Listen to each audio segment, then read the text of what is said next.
मैंने नोट्स नहीं बनाए थे, मैंने सिर्फ ऐसे ही बुक से ही पढ़ाई की थी। तो वो डिपेंड करता है कि करते रहना पड़ता है, बस डिसिप्लिन होना चाहिए और वो इंटरनल मोटिवेशन ही आती है जो है, बस अपने आप को डिसिप्लिन रखो और हो जाएगा सब कुछ। इंग्लिश लिटरेचर में ग्रेजुएशन किया है और मेरा ऑप्शनल सोशियोलॉजी था। Hello ma'am. Hello hello. Ma'am आपका नाम? कंचन डिमरी। मैम कैसा रहा आपका इंटरव्यू? इंटरव्यू सही था, बोर्ड मेंबर्स भी अच्छे थे, सब ठीक था। तो मैम किस बेस पे था? डे बेस रहा मैम या फिर कैसा एक्सपीरियंस रहा मैम, थोड़ा बहुत अगर? तो उन्होंने सारे ही क्वेश्चन पूछे थे, डेफ बेस भी था, करंट अफेयर्स भी थे, आईआर भी था, तो सब कुछ ही था, मिक्स था सब कुछ। मैम आपका एजुकेशन बैकग्राउंड क्या रहा है? एजुकेशन मैंने इंग्लिश लिटरेचर में ग्रेजुएशन किया है और मेरा ऑप्शनल सोशियोलॉजी था।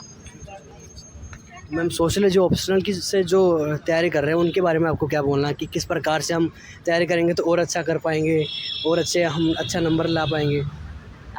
सोशलॉजी के लिए तो बुक्स पढ़िए, और क्योंकि सोसाइटी है तो सोसाइटी पे नज़र रखिए कि क्या क्या हो रहा है, मतलब न्यूज़पेपर बहुत ज़्यादा ज़रूरी है, और आंसर राइटिंग प्रैक्टिस तो बहुत ही ज़्यादा ज़रूरी है, तो उससे ही होगा जो होगा। न्यूज़पेपर को लेकर आपका क्या बोलना है मैम कि कौन सा न्यूज़पेपर फॉलो करेंगे तो अच्छा कवर कर पाएंगे? मैंने तो इंडियन एक्सप्रेस फॉलो किया था, लेकिन द हिंदू भी अच्छा है, तो कोई सा भी फॉलो कर सकते हैं, बस डिलीजेंटली फॉलो करना है, अच्छे से न्यूज़ को फॉलो करना है। और मैम एनसीईआरटी को लेकर आपको क्या बोलना है? ओल्ड एनसीईआरटी को प्रेफरेंस दें या फिर न्यू एनसीईआरटी को?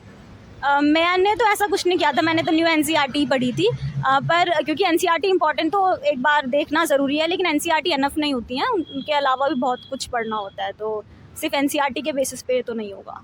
वो बुक लिस्ट के बारे में क्या कहना है?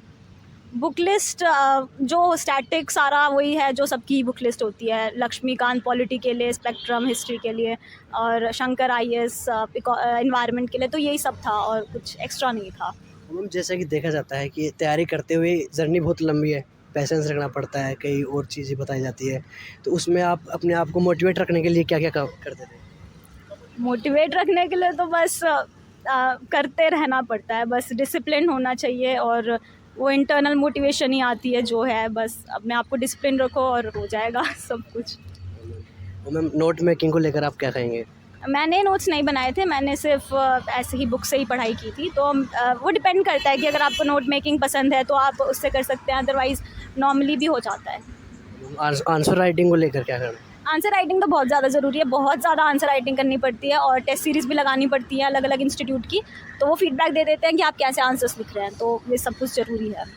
मैम जो आने वाले टाइम पे अब कुछ समय बाद में प्रीलिम्स आ रहा है, तो उसको लेकर आपको एस्पिरेंट्स जो न्यू एस्पिरेंट्स है उनको क्या सलाह रहेगी? प्रीलिम्स के लिए तो सबसे पहले स्टैटिक पोर्शन ज़रूरी है, वो बहुत ज़्यादा ज़रूरी है, करंट अफेयर्स भी ज़रूरी होते हैं, और मेरे ख्याल से टेस्ट सीरीज़ लगाना सबसे ज़्यादा ज़रूरी है, क्योंकि उससे पता चलता है कि आप कितना अच्छा परफॉर्म कर रहे हैं, तो test series is the most important. और मैम जो अभी यंग जनरेशन आ रही है उसमें जो 12th के बच्चे हैं जो फर्स्ट ईयर में आ रहे हैं, उनका क्वेश्चन रहता है कि तैयारी कब से स्टार्ट करें तो हम और अच्छे से कर पाएंगे, फर्स्ट ईयर से करें, सेकंड ईयर से या 12th से ही कर दें, उसके लिए आप क्या कहोगे? मैंने तो थर्ड ईयर ऑफ ग्रेजुएशन से शुरू करा था, तो वो अपना अपना है, किसी को पहले पता चल जाता है यूपीएससी के बारे में, किसी को बाद में पता चलता है, तो जब पता चले, जब आपको लगे कि आप तैयारी करना चाहते तो आप कर सकते हैं, ऐसा कोई उसमें लिमिट्स नहीं है। और मैम जो गांव से तैयारी कर रहे हैं उनको ये रहता है कि जो दिल्ली गए हैं वो अच्छे से कर पा रहे हैं या वो पीछे रह गए, बैकवर्ड रह गए, तो ऐसा कुछ है जो गांव में है वो अच्छे से नहीं कर पाएगा, जो दिल्ली आना ही पड़ेगा या कोचिंग लेनी पड़ेगी? आपने कोचिंग की थी? नहीं, मैंने कोचिंग नहीं की थी, मैंने खुद से ही पढ़ाई की थी सारी, तो ऐसा कुछ भी नहीं है कि गाँव में पढ़ाई नहीं होगी, इंटरनेट बेस्ड होता है सब कुछ, अगर आपके पास इंटरनेट है, स्टैटिक बुक्स हैं, तो मेरे ख्याल से तो गाँव